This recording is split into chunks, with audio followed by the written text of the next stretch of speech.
The government's attempt to restore the compulsory plebiscite bill has been blocked by the Senate, paving the way for a voluntary postal vote. The plebiscite was to be held on November 25, with the government offering to remove the $15 million of public funds for the yes and no cases. On Wednesday morning, the government attempted to restore the plebiscite bill to the Senate notice paper. Labour, the Greens and Nick Xenophon team used their numbers in the Senate to block the attempt to revisit it, with Derryn Hinch voting to allow debate but committing to block the plebiscite.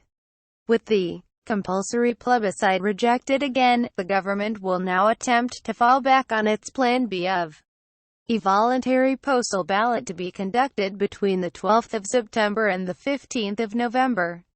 Earlier, Tony Abbott urged Australians to vote against marriage equality, arguing that a no vote would protect religious.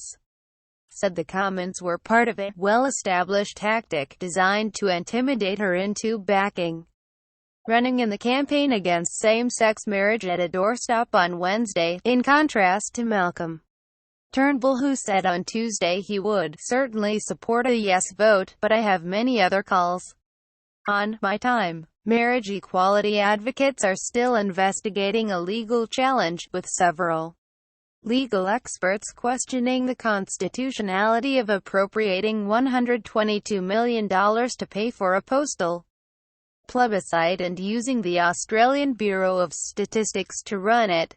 MPs told Cabinet wants further attempt to pass marriage equality plebiscite bill. Read more asked before the result if he was disappointed that a voluntary postal vote would be held instead. Abbott said no, saying it was important that we make the most of the opportunity we now have.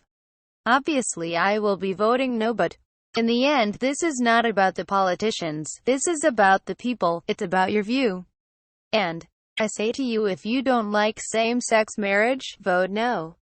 If you're worried about religious freedom and freedom of speech, vote no. And if you don't like political correctness, vote no, because voting no will help to stop political correctness in its tracks.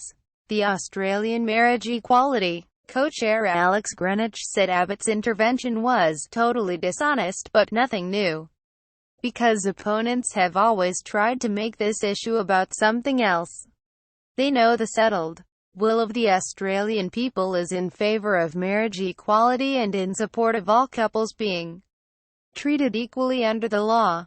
On Tuesday, the government argued it was on strong legal ground with a voluntary postal vote, despite lacking parliamentary approval.